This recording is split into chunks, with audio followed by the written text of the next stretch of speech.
Olá, bom dia. Hoje é quinta-feira, dia 4 de julho de 2024 e a partir de agora a gente começa mais uma edição do programa Congresso em Pauta. Eu sou a Aline Braga e o tema de hoje são as mudanças propostas para o Código Civil relativas ao direito de família e sucessões. Em agosto de 2023, o presidente do Senado, Rodrigo Pacheco, do PSD de Minas Gerais, criou uma comissão de juristas para a elaboração da proposta da reforma do Código Civil. No dia 17 de abril deste ano, o anteprojeto foi apresentado pela comissão no plenário do Senado em sessão convocada para discutir especificamente essas mudanças. O Código Civil é a lei que regula quase todos os aspectos da vida do cidadão, desde antes do nascimento até após a morte. E segundo os juristas, precisa ser atualizada por conta das transformações sociais e mudanças significativas na realidade brasileira das últimas décadas. Por ser um tema bastante amplo, neste primeiro programa a gente vai trazer as questões relativas à família e sucessões e na semana que vem, também na quinta-feira, a gente vai fazer um debate sobre direito digital. Para hoje, aqui no Congresso em Pauta, a gente vai receber a advogada especialista em direito homoafetivo, família e sucessões, vice-presidente do Instituto Brasileiro de Direito de Família, IBDFAM, e também presidente da Comissão de Direito Homoafetivo e Gênero do Instituto, a Maria Berenice Dias. Ela faz parte da comissão de juristas que está aí reformando o Código Civil. A gente recebe também a professora, mestre e doutora em Direito e também advogada especialista em Direito de Família e Sucessões, Luciana Mussi. Sejam as duas muito bem-vindas aqui ao programa Congresso em Pauta, Maria Berenice e Luciana. Bom dia. Bom dia, que alegria poder participar de um programa que eu já vi, estava aguardando o comprometimento, né, com essas causas feministas, com essa causa, a preocupação com crianças, com mulheres. Acho que a população precisa desse tipo de informação. Parabéns. Que maravilha, muito obrigada. Bom dia, Aline. Bom dia a todos os ouvintes e quem nos assiste. É um prazer estar aqui com vocês, falando de questões extremamente relevantes, não só para o mundo do direito, mas principalmente para a população em geral. Prazer e uma honra estar aqui com todos vocês. Obrigada também. Novamente, bom dia. Eu queria começar com você, Maria Berenice. Olha, como foi a experiência de participar, né, dessa comissão que procurou aí rever, aí atualizar esse código que é tão longo, justamente por tratar dos mais diversos temas aí da vida da população?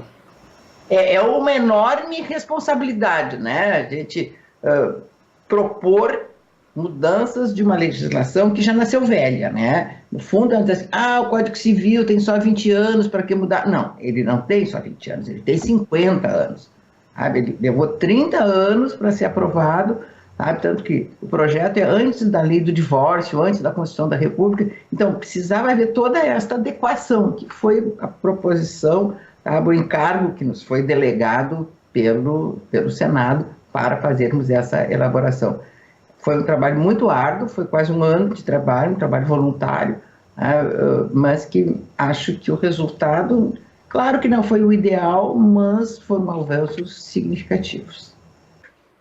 Você quer colocar também, Luciana, sua visão geral?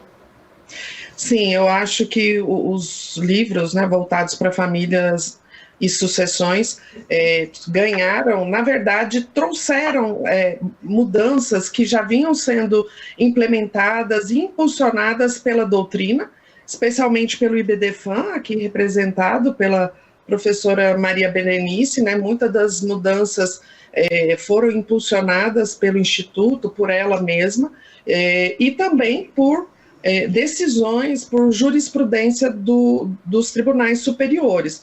Então, como se trata de uma reforma e não de um novo código, buscou-se legalizar questões que já vinham sendo discutidas e propostas por outras fontes do direito, que são a doutrina e a jurisprudência, mas, indiscutivelmente, trazer e regulamentar essas questões por meio da lei traz maior segurança, maior estabilidade e, portanto, traz mais ganho para a população, né? Então, bastante louvável essa iniciativa, bastante oportuna e merece aí nosso reconhecimento.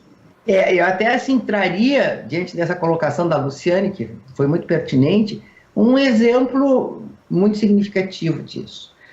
Foi, porque até um tema que me é muito caro, foi a jurisprudência, e quando eu falo jurisprudência, não é assim só os tribunais, foram os advogados, o IBDFAN, sabe, que capacitamos os advogados, que temos mais de 20 mil associados, sabe, que leva as pretensões das pessoas para os tribunais, mesmo não havendo lei, e acaba se conseguindo regulamentar. Porque a falta de lei não significa ausência de direito, essa é uma frase que eu repito muito. E acho assim, um grande exemplo foi o reconhecimento das famílias formadas de pessoas formadas pelo mesmo sexo, né, as famílias homoafetivas, que não estão na lei. Na Constituição fala em união estável entre um homem e uma mulher, mas acabou o Supremo Tribunal Federal reconhecendo no ano de 2011 que não, é uma família, uma entidade familiar com todos os seus direitos e responsabilidades. E isso vem agora na reforma, e vem de uma maneira interessante. Vem dizer que casamento não é entre um homem e uma mulher, diz que o casamento é entre duas pessoas. A união estável é entre duas pessoas. Ou seja, com isso trouxe esse segmento para dentro da tutela jurídica legal. Acho esse é um exemplo assim bem significativo dessa incorporação, sabe, do momento atual da sociedade para dentro de uma legislação. É importante você trazer esse exemplo, Maria Berenice, porque assim, a gente sempre fica tentando ver ali qual é a medida entre o pensamento da sociedade, né, culturalmente, e o que a legislação abarca, não abarca. E acho que o Código Civil, né, ele é um instrumento de fazer esse termômetro, inclusive no pensamento pré, mas também na efetivação da lei, de tentar garantir, né, que essa cultura do dia a dia, seja lá de que área for, esteja ali presente, né, na legislação. É um debate muito rico a ser feito, né?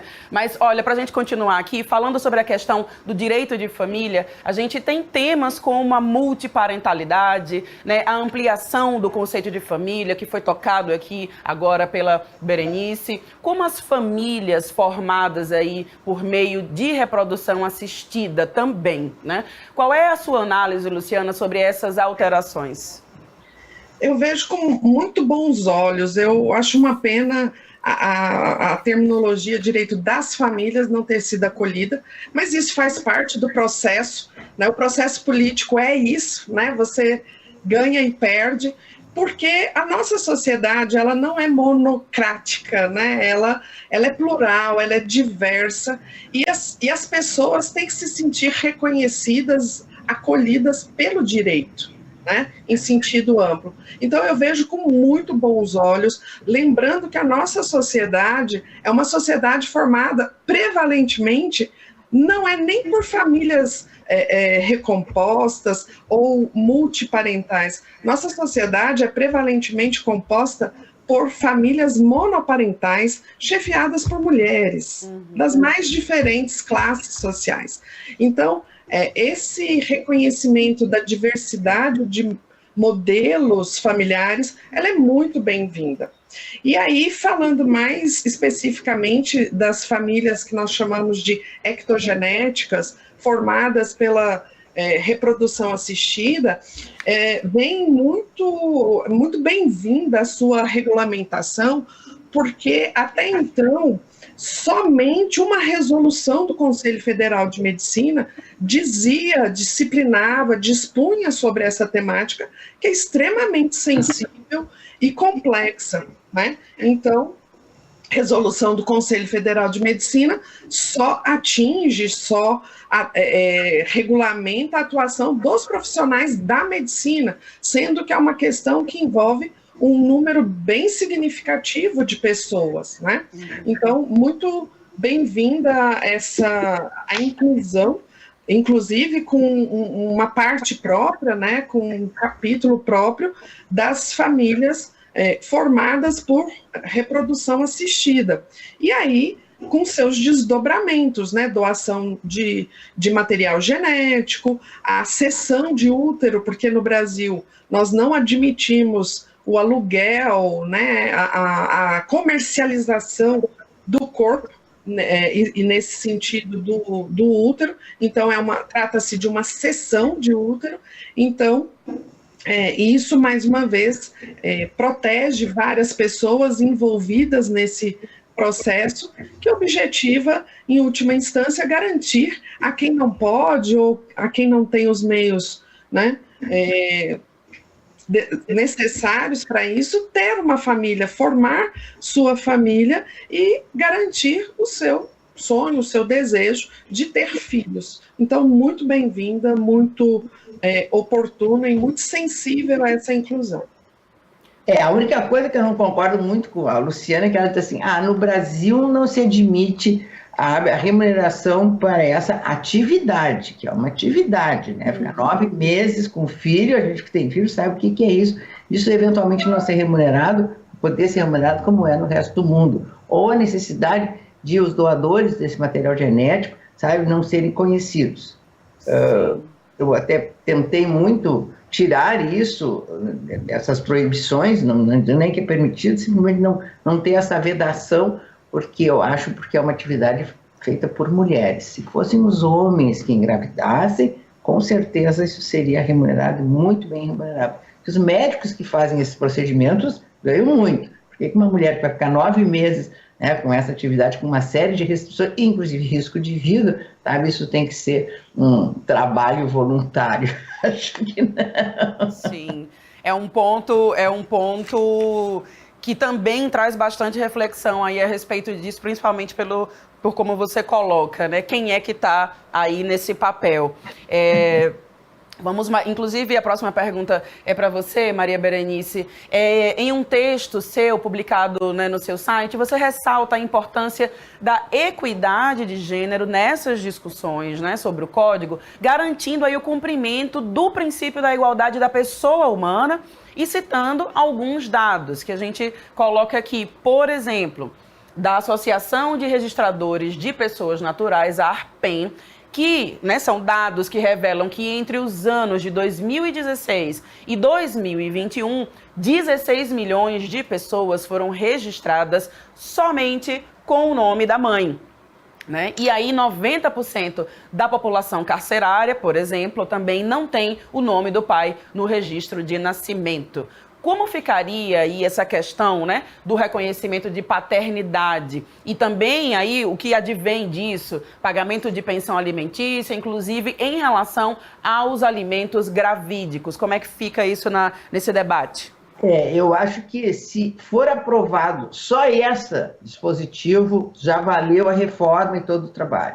Porque assim, como é que está hoje no Brasil? Está mal, né? A mãe vai registrar o filho, indica, se quiser, quem é o pai, informa quem é a localização e simplesmente essa informação é passada para o juiz, que ouve de novo a mãe, o juiz chama o pai, se o pai não disser nada em 30 dias, nem registrar, nem quiser fazer exame de DNA, aí que vai para o Ministério Público entrar com uma ação de investigação de paternidade e ele não tem os mínimos elementos para isso, porque só tem aquele registro feito da mãe com a indicação, ou seja, as crianças ficam sem registro. Qual é a proposta? Que já existe implantada em vários outros países, que eu já consegui implantação, inclusive no Peru e agora lá em Angola. É assim, a oficial do registro civil é que chama o pai que foi informado, indicado como tal, e pergunta assim, olha, compareça ao cartório de tal hora para promover o registro do filho ou marcarmos o exame do DNA. Se ele intimado pessoalmente, ele não comparece, ou ele vai e diz, não, eu não vou registrar e eu não quero fazer o exame do DNA, então, bom, então o filho vai ser registrado como seu, porque ele abriu mão de provar que não era ele o pai. Então, assim, as pessoas estão, sabe, quem anda falando mal, então vamos registrar só com a palavra da mãe. Não, não é só com a palavra da mãe, é com a negativa dele de provar que ele não é o pai. E fica aberta a possibilidade de um dia ele, se quiser, entrar com uma ação negatória de paternidade, mas vai ter que fazer o DNA. E, então, feito o registro de uma maneira extremamente rápida, a partir desse momento, encaminha esse processo para a Defensoria Pública, já para entrar com ação de alimentos, a regulamentação da convivência, sabe? E isto vai fazer reduzir, como aconteceu nos outros países, enormemente o número, sabe? Porque hoje em dia vale mais a pena, entre aspas, não registrar, porque isso não gera nenhuma obrigação. Por isso, este número é assustador de crianças e pessoas sem um registro do nome do pai. Entra numa questão de planejamento familiar, né, professora? Que é pouco frequente no nosso país, né? E aí, dentro dessa perspectiva de gênero, se não houve um planejamento familiar, acaba essa carga, essa responsabilidade ficando prevalentemente com as mulheres, né? Então... exclusivamente.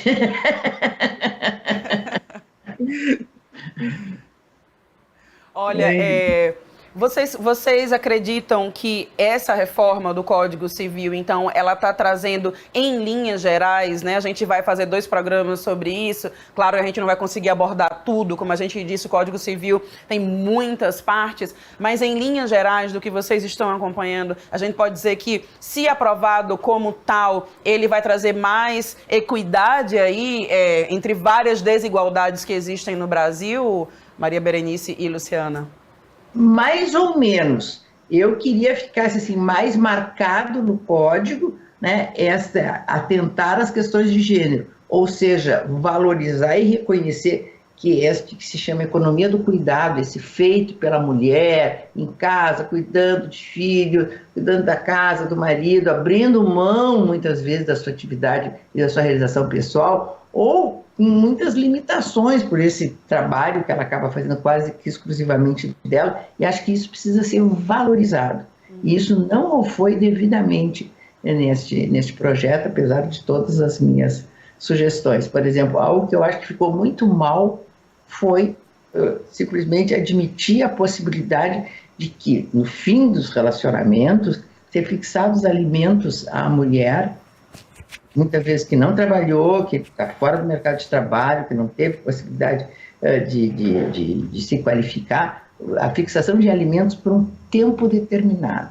Como é que o juiz vai saber, ou alguém vai saber, que dentro de 1 ano, de 2 anos, ela vai ter conseguido entrar no mercado de trabalho, se qualificar, porque, de um modo geral, nas separações, os filhos ainda continuam na companhia da mãe, os pais não assumem os encargos parentais, e acho que esse é outro ponto que foi o que mais se debateu, que eu acho que essas responsabilidades, esses encargos têm que ser divididos de maneira igualitária entre pai e mãe, e está na hora de acabar essa história de que durante 15 dias os filhos pertencem à mãe, elas assumem todos os compromissos, nos finais de semana que passa com o pai sem ter que fazer nada, quando eu acho que aquele, sabe... Você leva no médico, leva na escola, leva na natação e tal. Tem que ser algo compartilhado para se ter esse espaço. E que quando os pais não exercem isto, olha, eu achava que as mulheres tinham que ser no mínimo remuneradas para fazer isso. Não é alimento, não é indenização, mas elas estão fazendo sozinho um trabalho que não é só delas. Então, assim, nós temos que mudar esse panorama, sabe? Essa sobrecarga invisível que colocam no ombro das mulheres, que eu sempre, como eu digo, é um trabalho análogo da escravidão, porque elas não têm visibilidade, e também lá no âmbito do direito sucessório, algumas colocações foram feitas e propostas foram aceitas que acabam, ao final, prejudicando as mulheres, porque também, de um modo geral, os patrimônios estão no nome dos homens, né? Isso é dentro da nossa cultura, eles que fazem os negócios, enfim. Então, tirar, por exemplo, o cônjuge como herdeiro necessário, ou seja, uma parte da herança, tem direito, como está no Código Civil, sabe? Simplesmente isso foi excluído. Por quê? Porque tem um tratamento diferenciado no Código atual. O cônjuge sobrevivente é herdeiro necessário e o companheiro sobrevivente não é. Para não colocar o companheiro da união estável como herdeiro necessário, tiraram os dois. Então, assim, acho que, ainda que haja um tratamento igual, nenhum dos dois é herdeiro necessário, nem o companheiro, mas isso vem em prejuízo das mulheres, porque o patrimônio, de um modo geral, está na mão dos homens. Sim, é interessante pensar como, quando a gente vai tratar hoje, né, família e sucessões, isso logo se transforma em pensar muito no papel da mulher na família, né? Luciana, traga também, por favor, suas reflexões nesse escopo geral. É difícil falar depois da professora Maria Berenice, né? Mas, enfim, acho que, assim, só destacando um ponto, que nossa sociedade ela é muito diversa, mas pensando nessas mulheres, né, que se divorciam ou que enviúvam ou, né, perdem seus companheiros, enfim, geralmente são mulheres já com uma faixa etária já mais avançada. E a realidade econômica atual, ela não é simples, né? Muitas não têm escolaridade ou têm baixa escolaridade, ou, como já dito, ainda estão criando os filhos, então terão que voltar ou ingressar no mercado de trabalho para, né, dar conta da sua subsistência.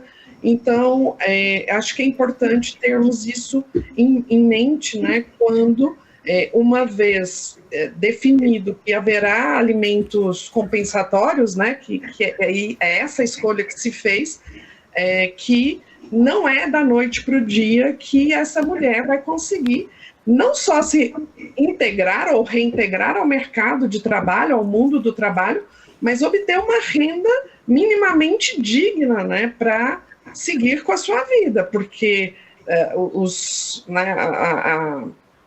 salários praticados também na nossa realidade são muito diversos, né?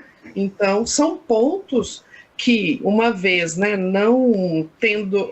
sendo essa a escolha do legislador, deverão entrar aí na interpretação e na aplicação dessa norma, né, se passar, né, se aprovada for. Luciana, vamos para divórcio. Hoje já é possível, né, ser realizado em cartório, com a anuência das duas pessoas, em casos em que não haja filhos menores aí provenientes do casal. A proposta atual prevê que o divórcio possa ser solicitado unilateralmente, ou seja, de uma das pessoas em cartório, também sem a necessidade de uma ação judicial. Isso é um avanço em termos tanto do diálogo sobre a família, como em termos jurídicos práticos ali, de operacionalização desse divórcio? Sem dúvida, como diz a professora Maria Berenice, quando não quer, dois não ficam casados, né? Então, essa é uma realidade importante, né? Hoje, né, porque você trouxe aí a possibilidade do divórcio consensual ser feito em cartório, que é o que acontece hoje. O divórcio unilateral hoje, que é o que você me pergunta, ele só é feito judicialmente, né? O que já é um ganho. Mas a reforma traz a possibilidade desse divórcio ser feito extrajudicialmente, o que é mais barato, o que é mais rápido e mais simples. Então, uma desjudicialização da vida, porque é disso que se trata, sim, é muito bem-vinda, principalmente, de novo, levando-se em conta o padrão socioeconômico médio da nossa sociedade, né? Acessar o judiciário é muito caro, é para poucos, mesmo com a defensoria, mesmo com a capilaridade trazida pela defensoria, o acesso à justiça, ele ainda é restrito. Mesmo, inclusive, com as dispensas que podem ser solicitadas também, né, Luciana? Sim, então eu vejo com muito bons olhos essa inovação, essa possibilidade, né? Do divórcio unilateral extrajudicial. Porque é isso, né? Se a pessoa não mais se vê como par daquela outra, não tem por que se manter nessa relação, porque o outro não aceita o fim dessa relação, né? Então, muito bem-vinda, sim. A gente, quando uma das pessoas do casal não aceita, né, e se sente de alguma forma obrigada a continuar, a gente vai aí para aquela outra etapa da relação abusiva que muito, né, tem sido falada, e ainda bem porque tem letrado a sociedade em relação a essas questões, né? Mas vamos falar agora de uniões homoafetivas Maria Berenice, o que é que muda, né? Existe também aí a possibilidade da utilização do termo duas pessoas ali no registro oficial, né, em relação ao casal e ao casamento. O que é que muda no geral? Eu acho que assim, foi escolhida uma maneira muito inteligente de abordar esse tema, que nós sabemos que, não sei muito por que ele é um tema tão sensível, que gera tanta resistência dos parlamentares, enfim, não querem nunca se comprometer, no fundo, acho que é com a sua reeleição, e não tem jeito de se aprovar nenhuma legislação nesse sentido. Então não se quis assim, abrir um capítulo falando das uniões homoafetivas, porque isso aí ia gerar reações. Então, assim, a solução encontrada foi essa, né? Dizer que tanto no casamento quanto a união estável são entre duas pessoas, sabe? Então, com isso ficou assegurado esse direito que atualmente ele só está garantido por decisão da justiça. E o que não está na lei ainda é algo frágil. Nós estamos vivendo numa onda de um conservadorismo de direita fundamentalista atroz no mundo inteiro e no Brasil também, sabe, de que se tem alguns regressos, sabe, em alguns sentidos, e sempre há este temor. Daí a indispensabilidade, sabe, deste tema entrar no Código Civil. E todas as tentativas de se ter uma legislação especial, como já foi elaborado pelo própria Ordem dos Advogados, junto com o IBDFAN, que apresentou um projeto de lei por iniciativa popular com 100 mil assinaturas, propondo um projeto de Estatuto da Diversidade Sexual. Nesse país nunca nada avançou nesse sentido. Então, sabe, resolvemos assim, abrir o conceito, né, de família. Daí eu concordo com a Luciana, a proposta era direito das famílias, porque família é um conceito plural, e trazer então esse forma neutra de se referir e, com isso, inserir as uniões homoafetivas. Sim. Antes de passar para a minha última pergunta, que é com a Luciana, Maria Berenice, é a oficialização dos casais não, né? Das uniões com mais de duas pessoas que agora, né, começam a aparecer também, está prevista no Código Civil ou não? Eu queria muito, batalhei muito por isso, que são o que a gente chama de multiconjugalidades, que são realidades que existem, né? Todo mundo conhece homens, porque essa é uma realidade masculina, né, terem mais de uma família, né? Um aqui, outra em outra cidade, ou em outro bairro, enfim, com filhos, todas elas atendendo ao requisito que a lei exige. São vínculos públicos, contínuos, duradouros, construindo família, um filho reconhecido naquela sociedade como uma entidade familiar, tendo mais de uma. Um casamento, união estável, duas uniões estáveis. Não há por que este homem que age dessa maneira, no fundo ele foi infiel, ele descumpriu o dever de fidelidade, ele cometeu adultério, ele sair beneficiado com isso. Ou seja, olha, tu não é responsável por uma ou até por nenhuma das famílias que ele constituiu. Acho que essa é uma posição extremamente machista da jurisprudência e agora da legislação que não prevê essa responsabilização. No fundo, se é conivente com os homens que assim agem. Se tiver duas famílias, não vai ser responsável por ambas, ainda que eu já atendi mulheres que estiveram juntos por 50 anos, tá? Até conhecendo a esposa, outra, os filhos se conhecendo, até os filhos trabalhando junto na empresa do pai.